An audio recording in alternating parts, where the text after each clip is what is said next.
안녕하세요. 무당 고춘자 채널 만신 고춘자 선생님의 제자이자 며느리 백호신궁 이다영입니다.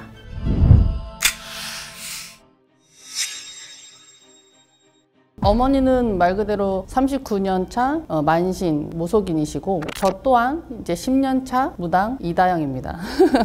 어떠한 역할로 말하기에는 저 또한 똑같이 무속인이고 같은 무업을 종사하고 있습니다.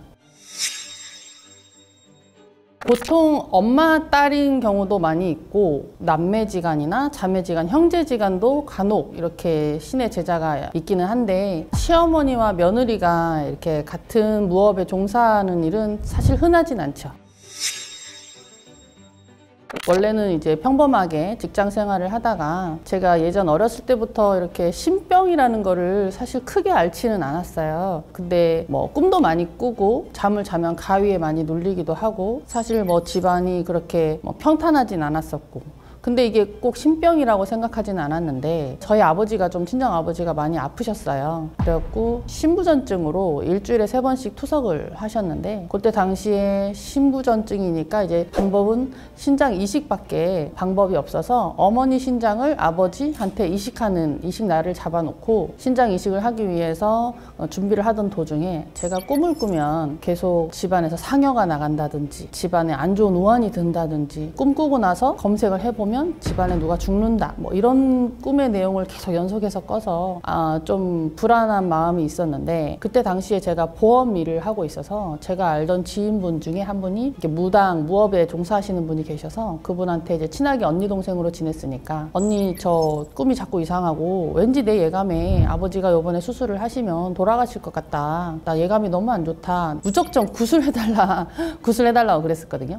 구술해달라고 해서 구술 진행하게 됐는데 그 구술 진행할 때 오셔서 모든 구술 진행을 해주신 분이 이제 고춘자 어머니시죠. 그래서 어머니랑 제일 처음 그때 만나게 된 거예요. 처음에 제가 그 굿을 진행할 때는 아버지를 살리기 위한 굿이었던 거고 그 굿을 하면서 이제 저희 집안에 진단을 했을 때 신의 가물이 많다, 신의 제자가 나와야 된다. 저가 이제 신의 길을 가야 이 집안에 신의 바람이 멈춘다라는 공판이 나왔는데 그러면서 저희가 이제 그 신의 제자가 가리 굿을 할 때는 몸주를 찾아보거든요. 그래서 제가 이제 몸주 신명을 가리 판단을 짓기 위해서 이렇게 부채랑 무구를 들고 섰는데 제가 그때 신이 다 터진 거예요. 그러니까 어떻게 말하면 동자가 막 실리고 막 실려서 거기 계신 분들 점을 다 봤어요. 신굿을 하려고 한 게 아닌데 굿을 하면서 신이 터진 거죠. 그리고 그때 어머니께서 고춘자 어머니께서 동자야 어떡하냐 엄마가 신이 제자의 길을 가야 되는 건 맞는데 지금 아직 결혼도 안 했고 앞으로 해야 될 일이 너무 많은데 엄마가 너무 불쌍하니 엄마가 가정도 가지고 아기도 낳고 나중에 천천히 오면 안 되겠니? 그동안에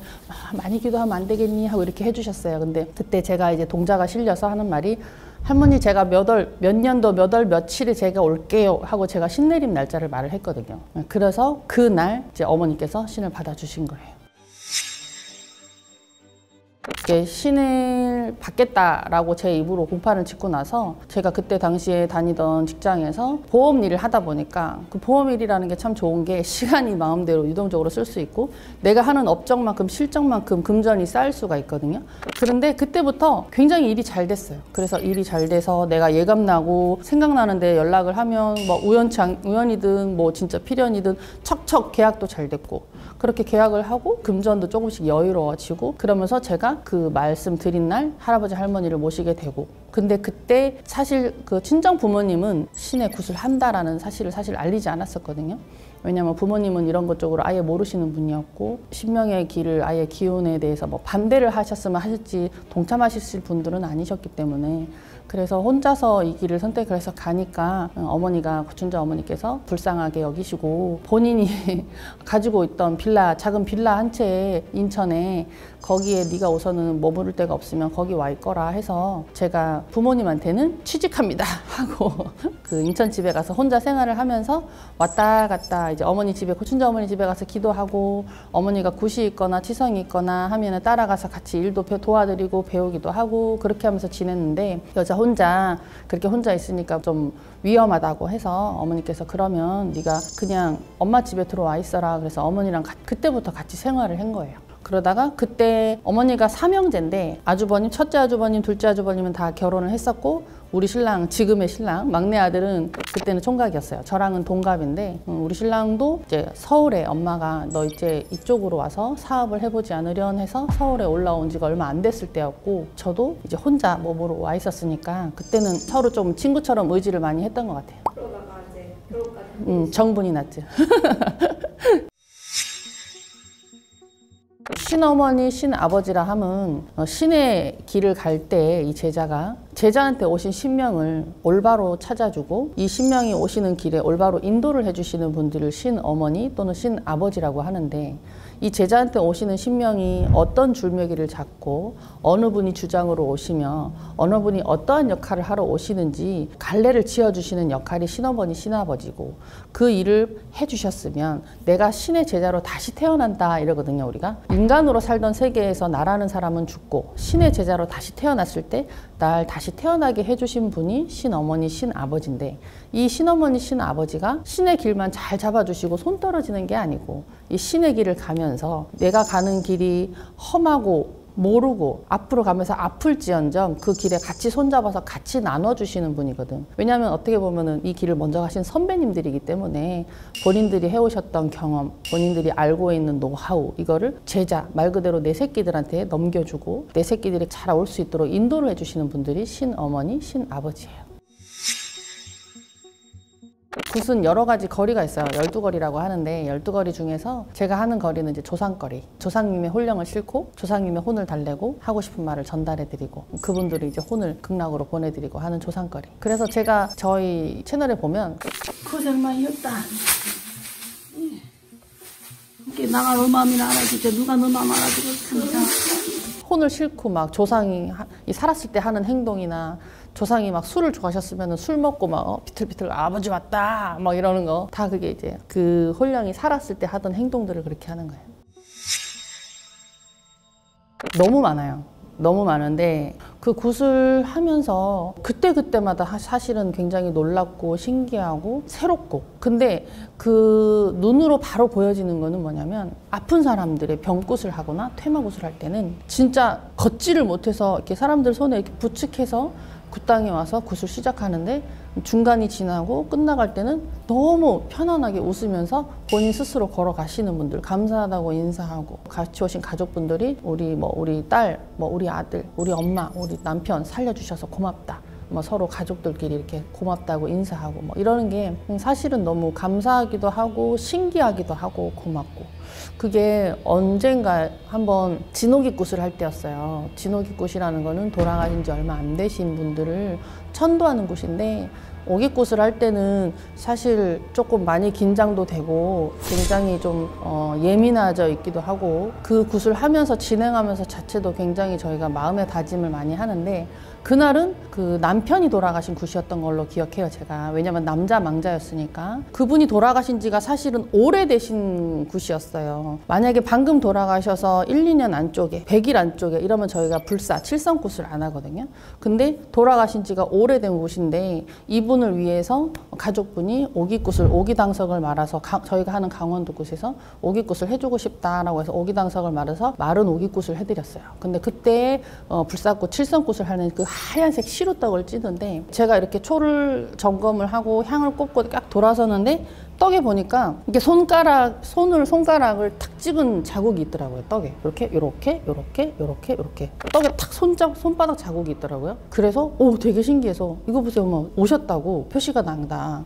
와, 신기하다. 우리가 막 쳐다보고 오, 진짜 망자가 이걸 찍어놨나 보다. 그렇게 했어요. 그래서 와, 정말 귀신도 있고 신도 있다, 조상도 있다, 이렇게 하고 굿을 시작을 해서 굿을 잘 마치고 이제 끝나서 떡을 정리하려고 이렇게 딱 봤는데 그 떡에 손 자국이 없어졌어요. 똑같은 떡에 똑같은 자리에 있었는데 그 손가락 자국이 싹 없어졌더라고. 아, 망자가 오셔서 잘 받고 극락을 잘 가셨구나. 그런 신기한 일도 있어요. 혼이 왔다라는 표시를 준 거고 잘 간다라고 이제 표시가 없어지고 이제 간 거야. 극락으로 좋은 데로 가셨다. 제가 좀 신기했던 거는 이거는 정말 이 의뢰자가 자기 남편은 둘째고 형님네가 있는 거예요. 형님네가 있는데 시부모님이 장남을 너무 좋아해서 장남들한테 재산을 다 주려고 하는 거야. 상속을. 그러니 이 둘째 며느리가 그게 너무 속상한 거야. 왜냐하면 집안에 가진 굳은 일이라든지 제사가 있든 뭐가 있든 이 며느리가 다 하고 큰 집은 좀 약간 등한시했었는데 단지 장남이란 이유로 이쪽을 많이 부모님이 재산을 주려고 하니 이 며느리가 너무 약이 올라서 어디 가서 점을 보고 비방을 한 거예요. 큰 아주버님을 안 좋게 해달라. 살을 말 그대로 비방수를 해서 큰 아주버님이 안 좋으면 그 유산이 우리한테 오지 않겠느냐. 그렇게 그 어떤 무당한테 의뢰를 하고 되려 본인이 그때서부터 몸이 안 좋아진 거야. 덜덜덜덜 떨고 눈이 뻘겋고 잠을 자도 잠이 안 오고. 그러니까 오히려 나쁜 마음을 먹은 게 본인한테 살이 된 거죠. 근데 그 구슬해준 무당도 안 좋았다 하더라고. 그러니 이분이 정말 죄송합니다. 그런 의뢰를 하고 난 후부터 그 무당이랑은 전화 연결도 안 하고 자기가 모든 걸 잘못했다고 마음속으로 빌고 있는데도 이렇게 몸이 아프다고. 그래서 그거를 다시 천벌을 받을 짓을 했다. 절대로 그런 짓을 하면 안 된다. 하고 그분은 이제 살을 풀어주고 다시 되돌려서 죽을 죄를 졌다고 사죄를 하고 조상임전에 신명임전에 그분이 그리고 저희가 다시 풀어드린 적은 있어요. 근데 그뿐더러 점을 보러 올 때 그런 비슷한 예로 부모님, 시부모님이 다른 형제를 편애를 하니까 이 시부모님이 돌아가시기 전에 유산을 받아야 되는데 이 시부모님이 특히 시어머니가 언제 죽느냐 이런 걸 물어보러 온 사람도 있어요. 시어머니가 언제 죽느냐. 지금 병원에 요양병원에 가 계신데 이 시어머니가 돌아가시기 전에 이 도장을 우리가 받아야 되는데 이 시어머니 저희가 상복을 입을 운이 있을까요? 이 어머니가 언제 돌아가실까요? 그 안에 도장을 받을 수 있을까요? 뭐 이런 걸 물어보러 오는 사람도 있어. 그럼 바로 욕해버리지. 야이 XXX야 이렇게 물어볼 걸 물어봐라.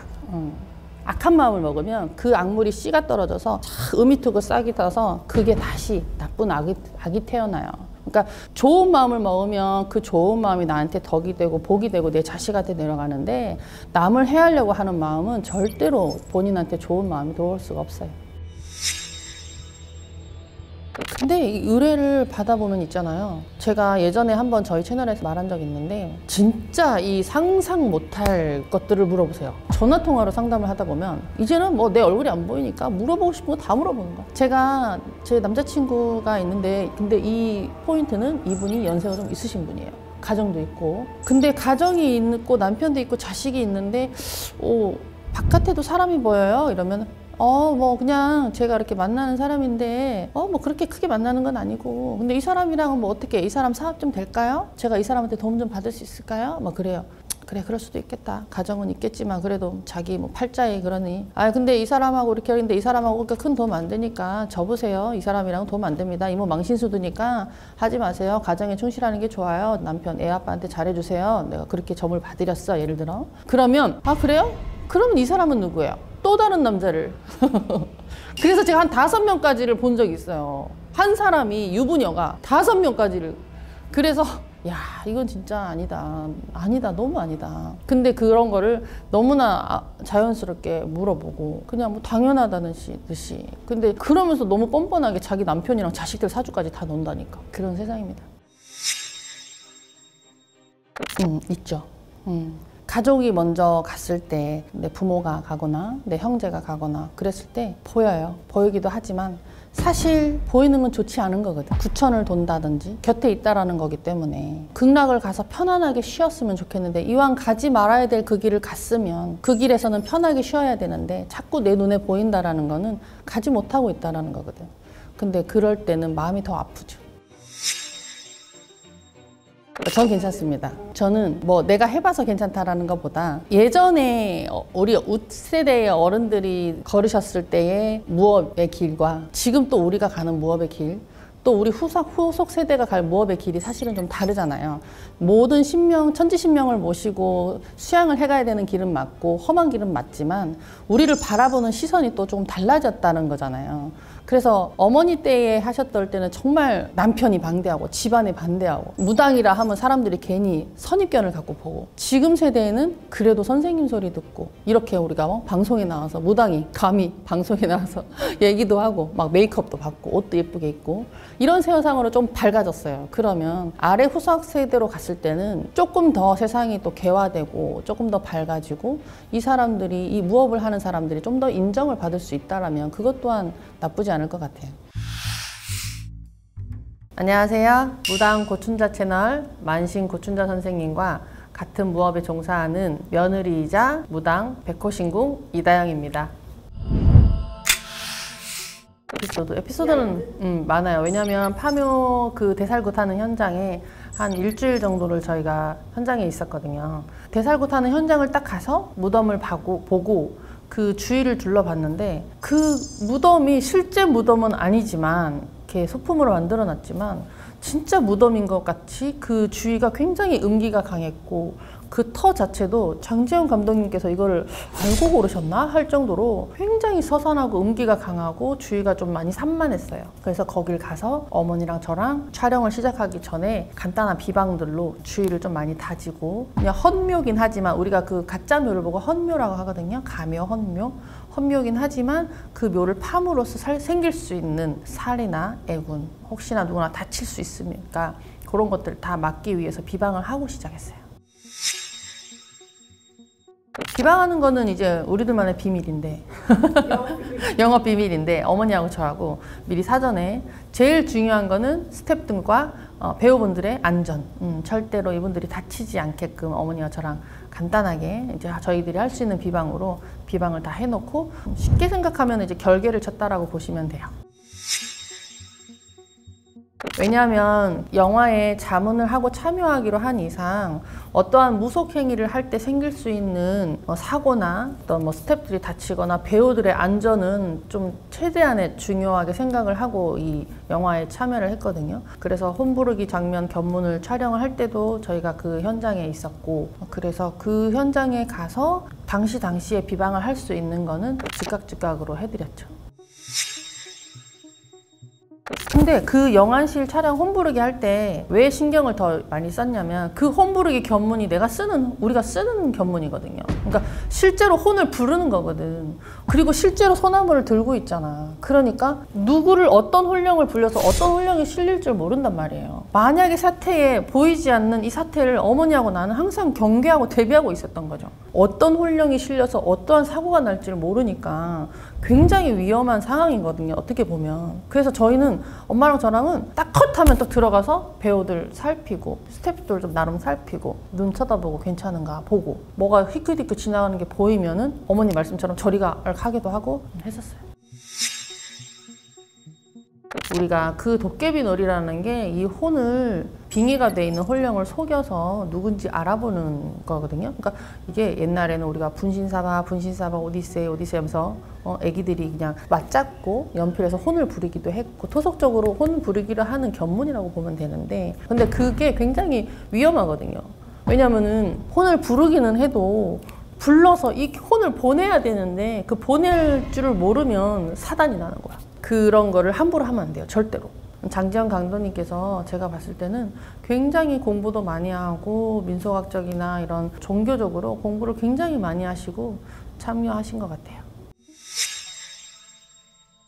저는 그거에 대해서 굉장히 공감을 했던 게 뭐냐면, 저희가 또 제자분 중에 제1교포분이 계세요. 그래서 그분이 이게 일본에 계신 의뢰자들이랑 같이 구슬하러 오실 때 혼령을 실는 구슬 제가 하기 때문에, 조상거리를 하기 때문에 굉장히 무서웠던 경험이 있는데, 뭐냐면 사례자가 일본인인데 그분의 조상을 실는 과정에서 아기가 하나 들어오는 거예요. 아기가, 요만한 여자 아기가. 근데 우리가 막 옛날 드라마나 이런 데 보면 아기 귀신 얼굴 하얗고 단발머리 이렇게 생겨서 아기 귀신, 딱 그런 아기가 한 명 들어오는데, 이 사람이 어떠한 혼령들로 인해서 빙의가 굉장히 심한 상태였어요. 근데 빙의를 테마도 하고 그러면서 조상을 구슬해서 천도를 하는 건데, 이 조상을 들어올 때 이 아기가 주도인 거예요. 이 모든 빙의를 시작하게 한 주도.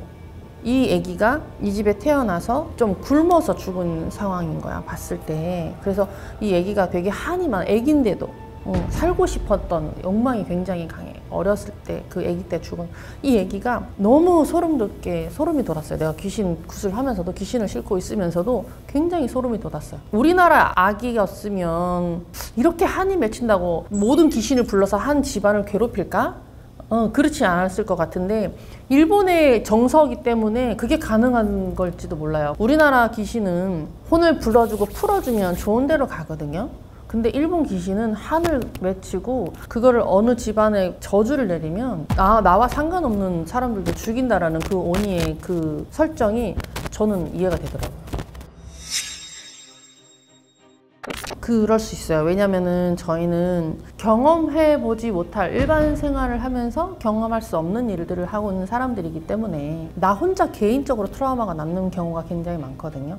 저 같은 경우는 어느 날 굿을 하는데 이분이 연세가 좀 지긋하신 분이었는데 남자분이었는데 산에 벌목을 하러 다니시는 일을 하시는 분이셨어요. 근데 이제 이분이 어느 날부터 몸이 아프고 밥도 못 먹고 너무 시름시름 앓아서 여기저기 다니면서 굿을 다 해봐도 안 됐어요. 저희 집에 의뢰를 하셔서 굿을 하는데 이분한테 어떠한 홍기가 있는데 홀령이 귀신이 있는데 그 귀신이 봤을 때 이제 여자 처녀 귀신인 거야. 근데 이 귀신이 이제 가야 되니까 테마를 해야 되니까 제가 그 홀령을 실어서 어떠한 테마를 했어요. 어머니가 테마를 주도를 하시고 제가 동참을 해서 하는데 이 귀신은 나무 목에서 왔거든. 목신에서 왔단 말이야. 그러다 보니 이 귀신이 혼을 싣고 어느 나무에다가 이제 첩부를 해야 돼요. 근데 이제 제가 그 귀신을 탁 실리는 순간 그 귀신이 어떻게 죽어서 어떠한 일을 당해서 왜 죽었는지가 너무 눈에 보이는 거예요. 그래서 그게 너무 그 한이 느껴지고 소름이 너무 돋으니까 그 귀신을 이렇게 테마를 하고 나무에 첩부를 하고 그 끝을 끝내는 이후에도 좀 그게 잔상처럼 남아있어요. 그래서 이제 참 너무 한스럽게 갔구나. 너무 안 된 삶을 살았구나. 근데 그 한스럽게 갔어도 좋은 데를 가지 못하고 그 나무가 베어지면서 어떤 사람한테 씌어서 그렇게 오만 퇴마를 다 당해도 본인의 한을 알아주지 못했는데 내 한을 알아주고 좋은 데로 보내주니 고맙다고 갈 때 그 귀신도 좀 불쌍하더라고요. 끔찍한 죽음이었나? 너무. 우리가 굿을 하면서 하는 모든 행위들은 신에서 하는 행위예요. 신명이 실렸을 때 그 신명에서 어떤 흥을 낸다든지 뭐 즐거워서 막 발을 동동 구른다든지 장구 앞에서 춤을 추는 형식이거든요. 발을 들고 막 동동동 구를 때는 이제 동자님들, 애기 신명이 오셨을 때 너무 좋아서 애기들이 너무 좋으면 팔짝팔짝팔짝 뛰잖아요. 근데 팔짝팔짝팔짝 뛰는데 나도 좋아 너도 좋아 막 동동동동동 발 구르는 거예요. 그렇게 해서 이제 신명에서 그렇게 본인의 그 신명을 풀어낼 때 흥에 겨워서 그런 행위들을 하는 거지. 흥이 없어도 그 자리에 오면 흥이 나게 돼 있어. 뛰어! 춤을 못 추면 태는 안 나지. 근데 흥은 나죠. 사람은 누구나 신명이 있기 때문에 본인의 신명을 어떤 식으로 풀어내느냐에 따라 다른 거지 춤 못 춘다고 신명이 없진 않아요.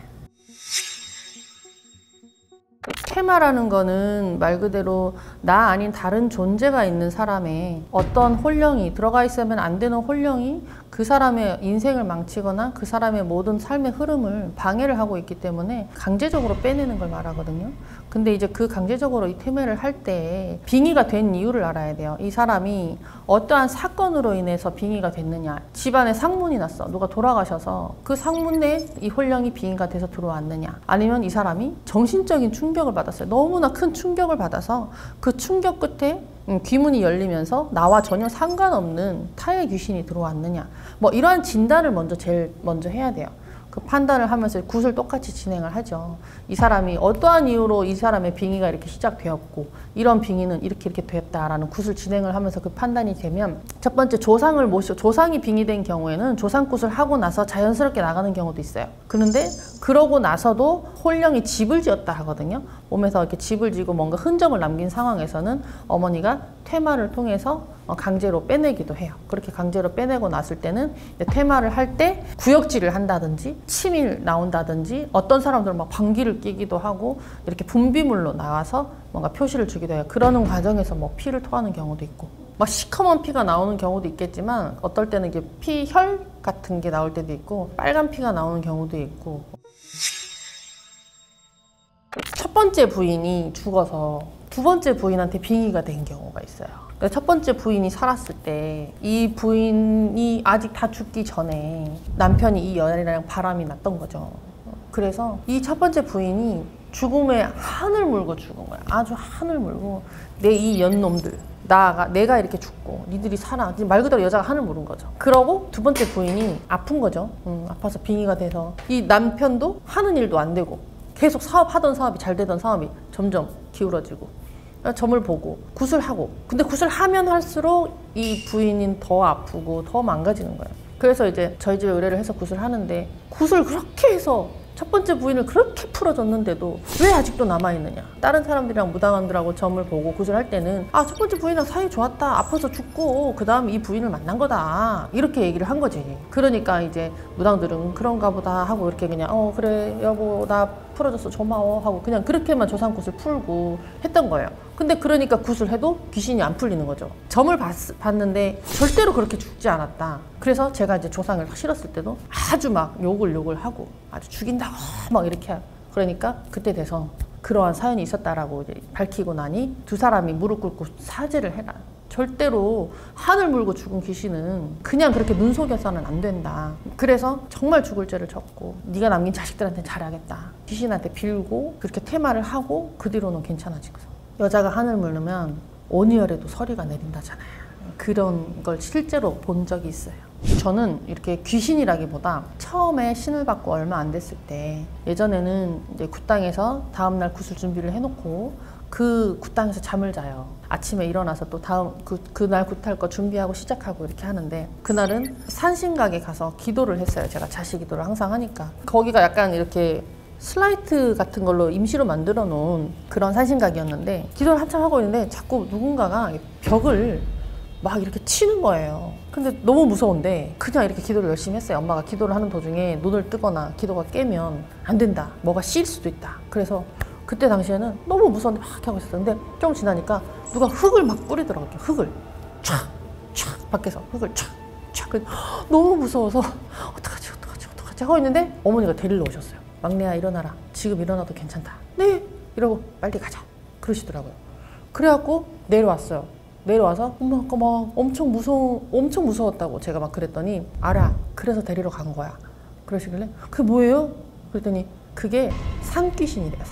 산찌기, 그 산에 있는 떠도는 귀신들. 그래서 엄마가 이상한 감을 느끼셔서 일부러 올라와 봤더니 기운이 너무 스산해서 저를 데리러 오셨더라고요. 그래서 그거를 제가 애동이 때 함부로 산에 혼자 기도를 가면 안 된다, 강이나 뭐 혼자 막 서슬프리 다니다가 오히려 더 큰일 당한다 하는 말을 그때 느꼈어요. 이거는 제가 어머니한테 들은 얘기인데, 어머니가 예전에 굿을 하시는데 여자애가 미쳐서 하는, 이 여자애 미친 굿을 하는데, 얘가 그러니까 보니까 어떤 거에 빙의가 된 거예요. 그래서 그 빙의가 된 거를 이제 굿을 하면서 먹지도 않고 자지도 않은 애기가 이제 굿이 좀 진행이 되면서 애기가 좀 자기 시작하더래요. 누워있길래 그래도 조금씩 낫는가 보다 해서 조금 재워라 하고 어머니가 이제 굿을 하시는데, 어머니 말고 그때는 어머니보다 선배님 할머니들이 오셔서 같이 굿을 하시는데, 그 애기가 이제 막 굿하는데 막 시끄러우니까 뭐라고 말을 하는데 안 들리더래요. 너무 시끄러우니까. 근데 그 할머니 한 분이 이렇게 뭐라고 하는데 이 빙의된 여자가 이 할머니 귀를 확 깨물어 버린 거야. 그 귀가 그냥 찢어질 정도로 잘근 해서. 그래서 그 할머니가 귀가 이만큼 반쪽이 없다고 그런 얘기를 들은 적이 있어요. 그러니까 완전 미쳐갖고 이제 사람이 사람으로 보이는 게 아니고 그렇게 앞뒤 구반이 안 되고 다른 사람한테 이렇게 피해를 주는 경우도 있죠. 제일 슬픈 굿은 이제 돌아가신 혼령을 천도해주는 그런 오깃굿이라고 하는데, 그 굿이 사실은 제가 조상을 모시는 거리를 하기 때문에 그 오깃굿을 할 때는 항상 좀 힘들어요. 돌아가신 지 얼마 안 돼서, 예를 들어 49일이 안 됐거나 100일이 안 됐거나 이런 조상 망자를 모실 때는 그 망자 또한 본인이 죽었다라는 인식이 없을 때가 많아요. 그래서 그 혼령을 실을 때 방금 돌아가셨을 때 그 아픔이나 고통, 절규 이런 걸 다 느끼거든요. 저는 한날은 그 자식이 죽었을 때 부모가 자식을 보내주는 굿을 할 때, 이럴 때는 시작을 하면서부터 너무 힘들죠.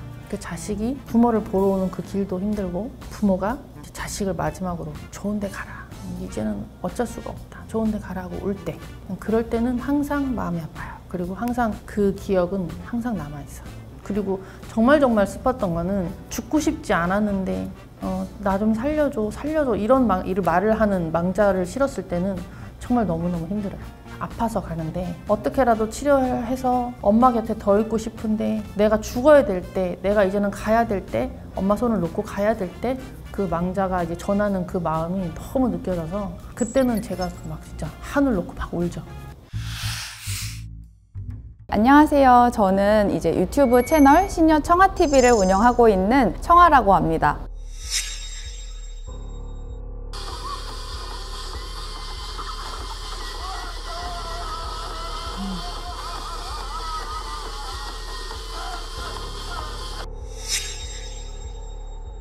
방금 보니까 곡성에서 황정민 님이 했던 굿은 살굿이라고 해서 나한테 날라온 살을 다시 상대방한테 날려보내는 일을 한다거나 날려내지 않더라도 내가 누군가 한 대상을 정해서 살을 날릴 때 하는 그런 일이거든요. 파묘에서 했던 굿은 대살굿이라는 건데 이거는 나에게 들어온 안 좋은 애군을 풀어내기 위해서 재물을 바치고 들어와 있는 안 좋은 애군을 좀 물리쳐 달라 비는 굿이기 때문에 약간의 차이가 있다고 볼 수는 있겠네요.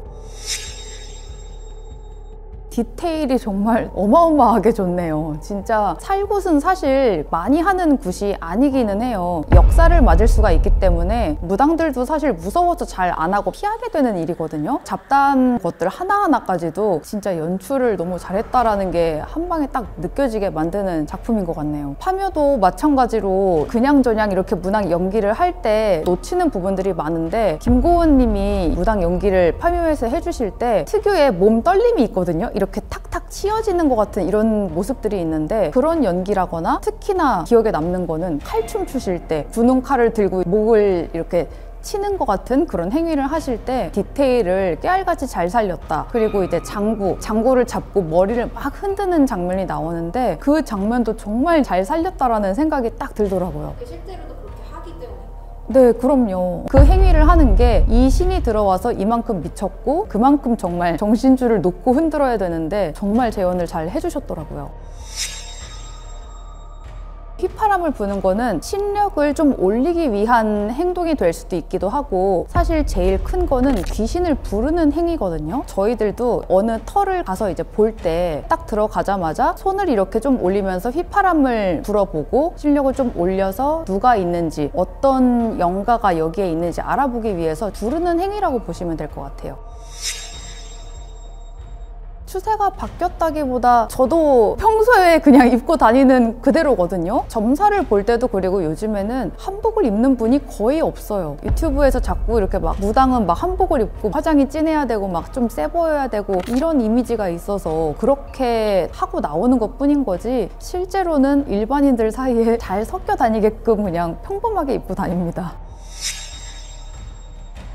김고은 님이 연기했던 그 무당 연기는 현실에서 많이들 있는 특히나 이제 젊은 세대들의 무당들이 요즘 좀 많이 생겨나다 보니까 그런 모습을 깨알같이 잘 살려주신 게 좀 있는 것 같고 황정민 님의 무당 연기를 봤을 때는 굿을 할 때가 제일 크게 딱 도드라졌었는데 신이 들리게 되면 실제로 정말 눈이 뒤집어지거든요. 그래서 이게 흰자위만 남게 돼요. 정말 영상을 보니까 진짜 눈알이 뒤집어져서 흰자만 남는 것까지도 다 표현을 해주셨어서 황정민 님은 그 무당의 세세한 몸짓의 표현이라거나 무당들이 신에 들렸을 때 거의 무아지경의 상태가 돼서 반 미친 사람처럼 진짜 일을 하게 되는데 그 부분을 정말 똑같이 연기를 해주셨던 것 같아서 제가 조금 감명을 받았던 기억이 있습니다. 솔직히 말씀드리면 황정민 님이 이길 것 같은 느낌이 강하게 들기는 해요. 김고은 님은 이거를 막는 정도? 아니면 그냥 조금 이렇게 비껴서 쳐내는 정도밖에는 못할 것 같고 사실상 살을 날리게 되면 역사를 날리든 그냥 일반적으로 살을 날리든 그 행위 자체가 훨씬 더 강력한 행위이기 때문에 그것 때문에 그냥 질 것 같다는 느낌이 좀 들기는 하네요. 악역이라도. 그렇죠. 네. 무당들 사이에서도 저희들 사이에서는 신빨이라고 하거든요. 신빨이 떨어지게 되면 점사도 안 나오고 신령님들이 막 뭐라고 하는지도 못 알아듣게 되고 굿도 잘 안 들어오고 뭐 이런다라고 이제 얘기가 전해지고 있는데 무당들끼리 막 싸움이 나게 돼서 너네 집 뭐 그거를 막 뒤엎네 만에 손님 줄 끊기게 하네 만에 막 남들이 들으면 좀 유치할 법한 얘기긴 하지만 그런 식으로 좀 싸우는 분들이 많기는 하더라고요. 근데 정말 고를 수가 없는 게 사실 제가 감정이입이 더 잘 되는 거는 김고은님이 연기를 해주셨던 화림의 역할이 요즘의 젊은 무당들을 대변을 해주는 것 같은 그런 모습이 딱 느껴졌기 때문에 좋다고 생각이 좀 들었던 게 있는 반면에 황정민 님도 저런 무아지경의 상태를 연기를 할 수가 있다고? 신내림 받으시는 거 아니겠지? 막 이런 걱정이 들 정도로 너무 잘하시니까 이거는 좀 어렵네요. 말 그대로 동양 무속 신앙을 소재로 이제 다루고 있다는 점, 또 한 가지는 최종 빌런인 귀신이 일본 귀신이라는 점. 파묘에서 이제 일본 귀신인 오니가 모든 사람들을 다 해치고 다니는 것처럼 곡성에서도 마찬가지로 그 대사가 나오잖아요. 너는 지금 미끼를 물어버린 거라는 그런 대사가 나왔었는데, 그 일본 귀신이 미끼를 껴가지고 이렇게 딱 던졌는데 하필 지나가다가 곽도원 님이 그 미끼를 확 물어버려서 집안이 이제 다 풍비박산이 나게 된 것이다 하는 생각이 들더라고요. 파묘에 나오는 다이묘 오니도 특정한 대상 없이 그냥 여기저기에다가 다 해를 끼치고 다니는 오니의 모습이 되지 않았을까, 이런 생각이 듭니다.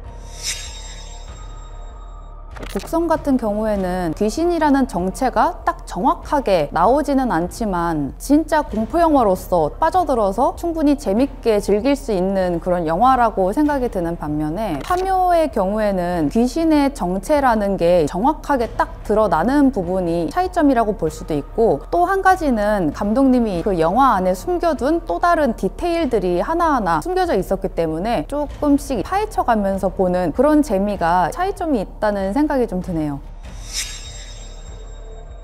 저는 딱 천우희님을 처음 봤을 때 뭔가 행동하는 걸 딱 보자마자 신인데? 이 생각이 들더라고요. 행동을 하는 그 모습들이 도와줄 듯 말 듯 하면서 딥하게 이렇게 확 와닿게 도와주지는 않고, 아무리 봐도 행동하는 게 딱 신인데 왜 안 나오지? 계속 이 생각만 하고 있었는데, 영화를 끝까지 다 보고 나서도 제가 생각을 해봤을 때는 그 마을을 지키는 선앙신, 우리가 마을마다 보면 선앙나무가 있잖아요. 엄청 오래된 큰 나무들. 그 나무에 살고 있는 신이라거나 아니면 그 마을을 지키는 수호신이 아닐까, 이 정도 생각이 들긴 하더라고요.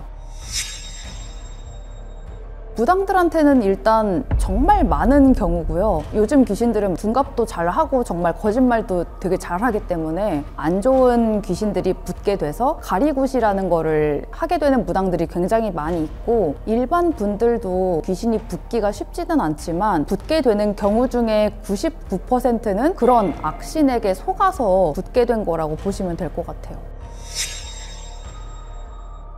너무 어려운데? 다 재밌게 봤던 것들이라서.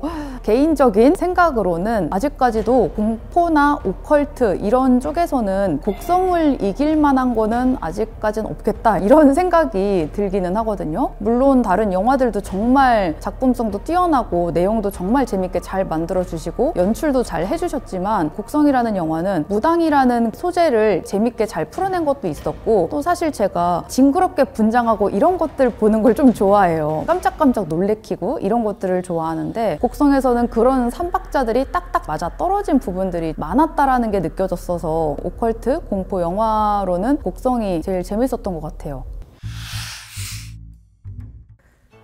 안녕하세요. 엑소시스트 무속인 조현우입니다. 현직 무당을 하고 있고 드라마, 영화 여기에 무속 자문을 맡고 있는 조현우입니다. 제일 이제 이름 있는 거는 곡성, 그거 하면서 이제 많이 유명해졌죠.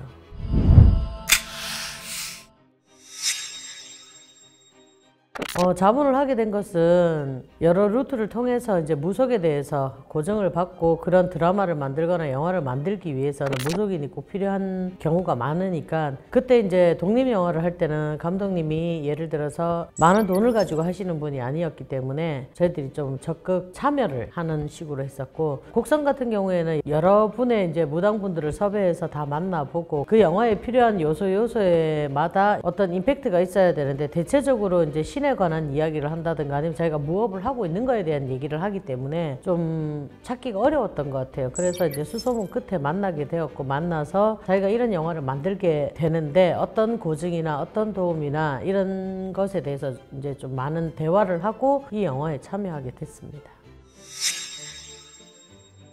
그때 그 시절에는 무속이 잘 이렇게 유튜브가 발달을 했거나 이렇게 바깥으로 성행을 하지 않았던 거였는데 제 개인적인 생각에는 음지에서 양지로 좀 끌어내보자.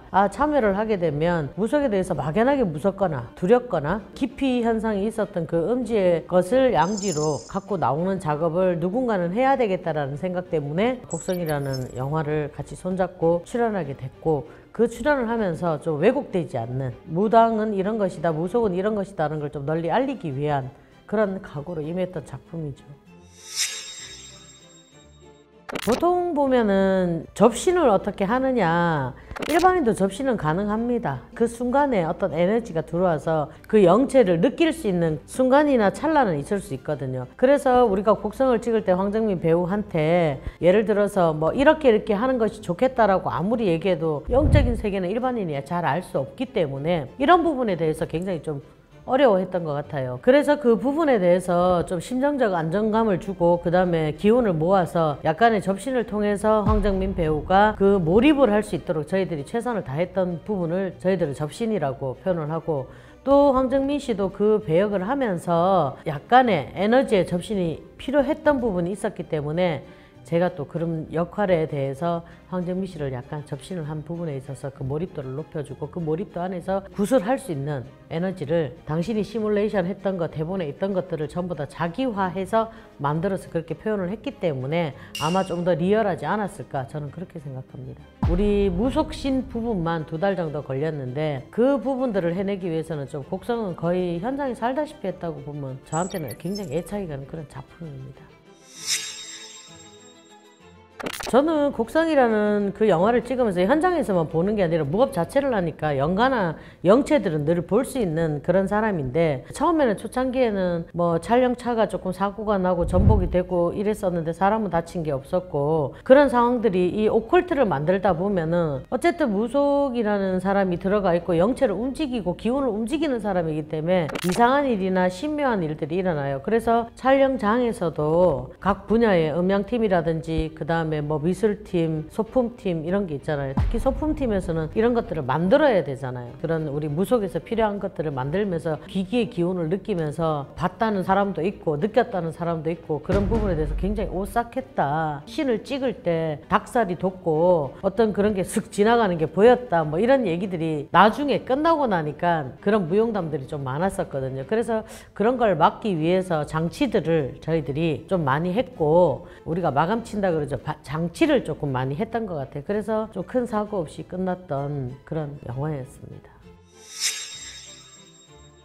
첫 번째로는 뭐 부적 같은 것도 제일 많이 써가지고, 그 다음에 저희들이 이렇게 군데군데 묻어놓은 경우도 있고, 그 다음에 이제 우리가 흔히 말하는 조리개 같은 거 만들어가지고 안에다 뭘 집어넣어갖고 하나씩 다 나눠주기도 하고, 그 신과 그 촬영을 위해서 그렇게 했던 게 기억이 납니다. 그리고 일광이라는 그 황정민 씨가 부채를 들고 방울을 들고 이렇게 접신을 하기 위해서 불 앞에서 이렇게 꿇어앉아서 막 이렇게 기운을 받을 때 그 부채를 직접 우리가 부적으로 제가 쓰고 부적을 내려서 그 기운을 받을 수 있게끔, 접신을 할 수 있게끔 기운을 좀 많이 넣어주고, 방울도 실제로는 제가 쓰던 방울이었고, 그래서 아마도 리드미컬하게 리얼하게 접신도 용이했을 테고, 그 다음에 그런 장치들이 제작진들을 보호하지 않았을까, 대표적인 건 그런 겁니다.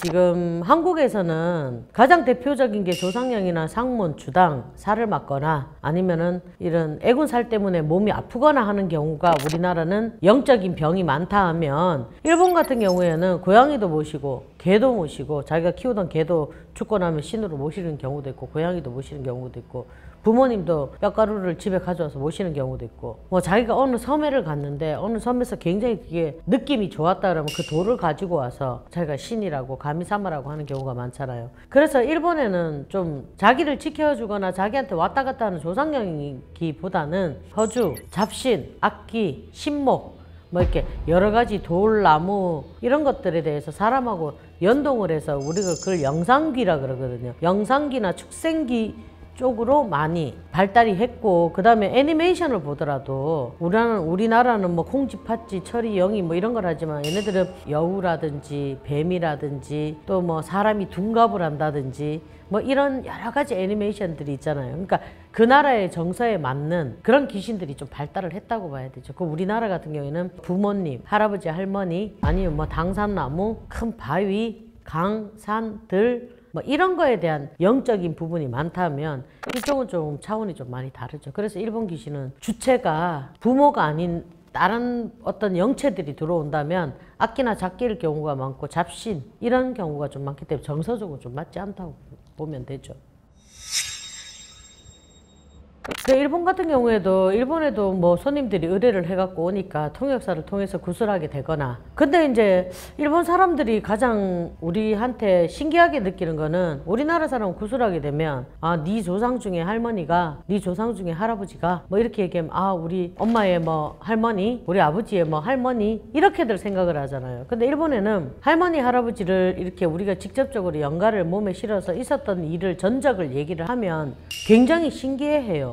어떤 조상적인 연가, 자기만이 알고 있는, 내가 자기 집에 아버지를 알 리가 없잖아요. 본인을 봐도. 근데 아버지가 돌아가신 아버지를 영적으로 접신을 해서 아버지가 살았을 때 이랬고, 아버지 모습은 이랬고, 성향은 이랬고, 무슨 일을 하셨고, 어떤 병에 걸려서 어떻게 해서 어떻게 돌아가셨다.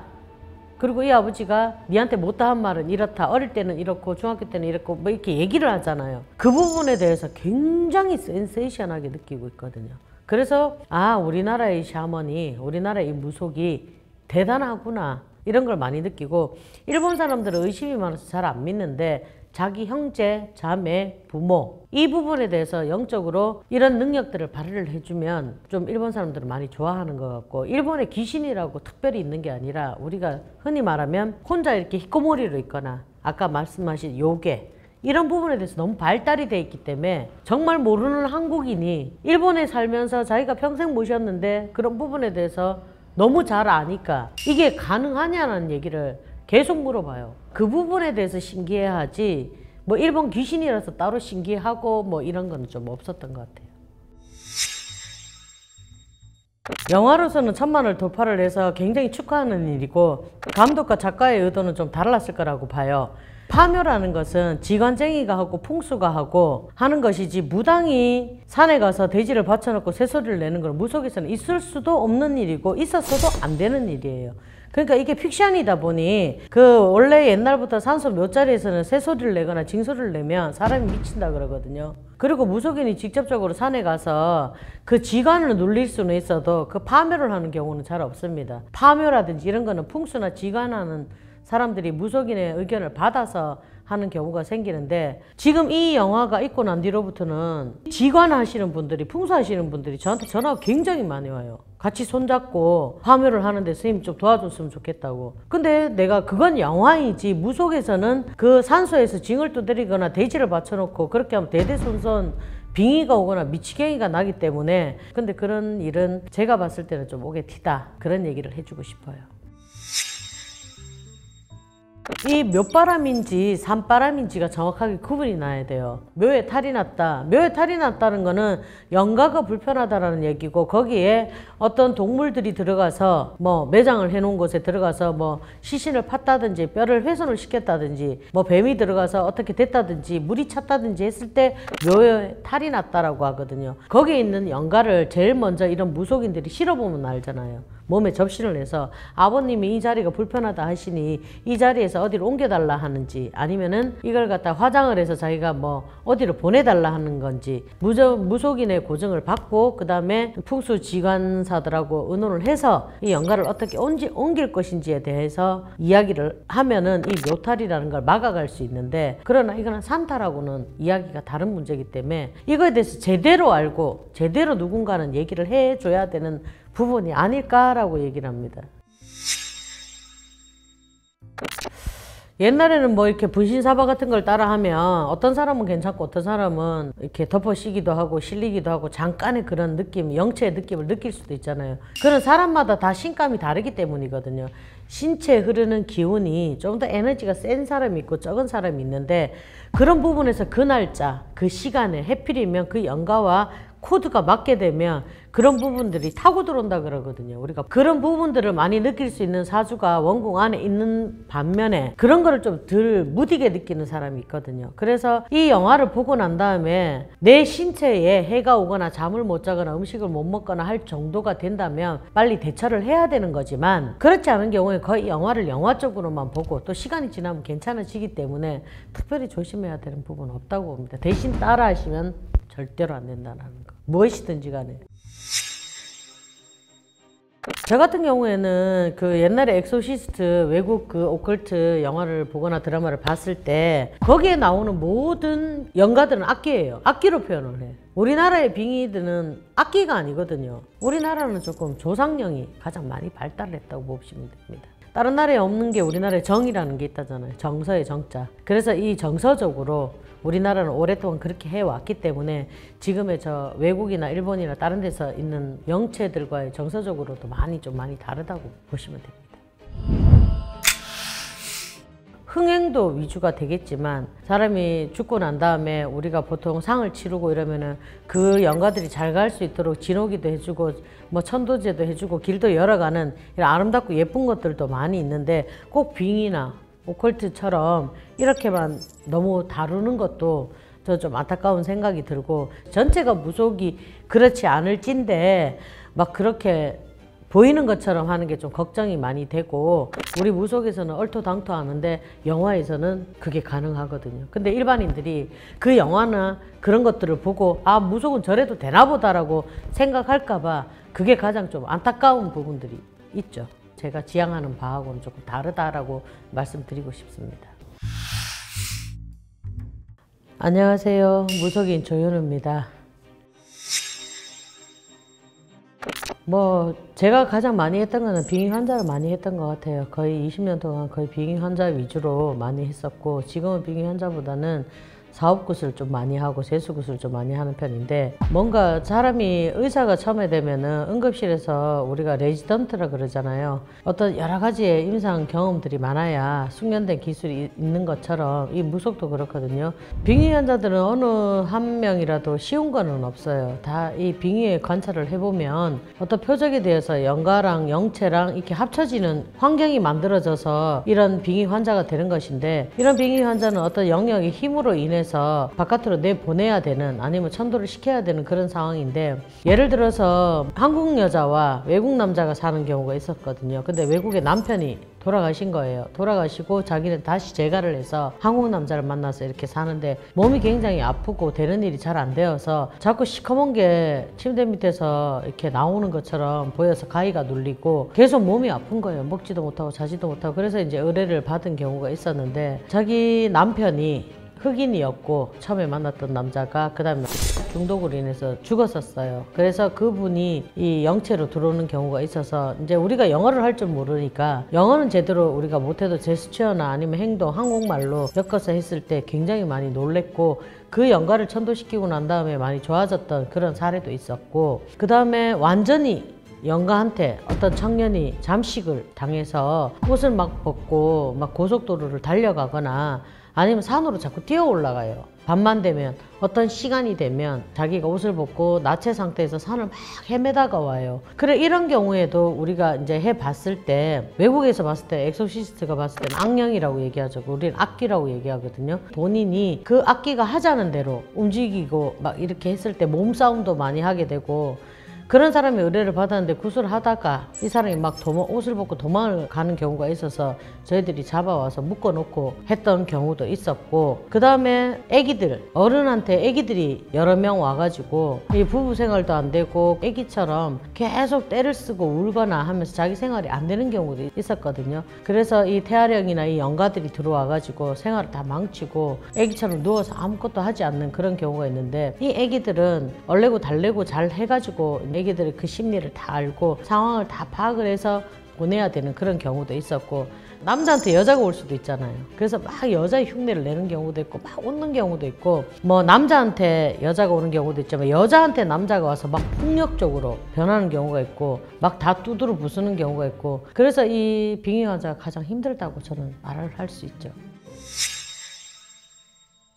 육체가 없는 영체가 사람 몸을 타고 들어와서 이 사람 몸을 탐을 한 거거든요. 그래서 정신적으로 육체적으로 이 모든 걸 피폐하게 만들고 황폐하게 만드는 경우가 많기 때문에 저는 산 사람 위주로 모든 무속인들이 조상들이나 영가들한테 잘해주고 천도를 잘해줘야 뭐 복을 받는다. 그래서 그들을 좋은 곳으로 보내고 나면 무사한 일로 있을 수 있다. 비나리로 하는 경우가 많지만 저 같은 경우에는 무조건 영체가 산 사람한테 오면 안 되고 산 사람 위주로 가야 된다거든요. 그 영가가 어떻게 대접을 해주든 그게 문제가 아니라 이 영가가 다시 들어올 수 있고 또 다시 들어올 수 있기 때문에 살아있는 사람이 살고 있는 이 사선 안에 방해를 하는 것들은 무조건 다 내쫓아야 된다라는 게 제 의논이기 때문에 산 사람 위주로 가고 모든 무속인들은 죽은 영가를 위해서 산다 하면 저 같은 경우는 산 사람 위주로 그 일을 하기 때문에 영가를 빼낼 때 좀 겁박이나 타협을 보지 않는 경우가 많고 타살을 해서 동물들이나 이런 뼈 조각이나 육고기를 이용을 해서 유인을 한다거나 이렇게 해서 저는 퇴마를 하는 경우가 가장 많은 편입니다. 제가 하는 경우에는 거의 사멸을 시킨다고 봐야죠.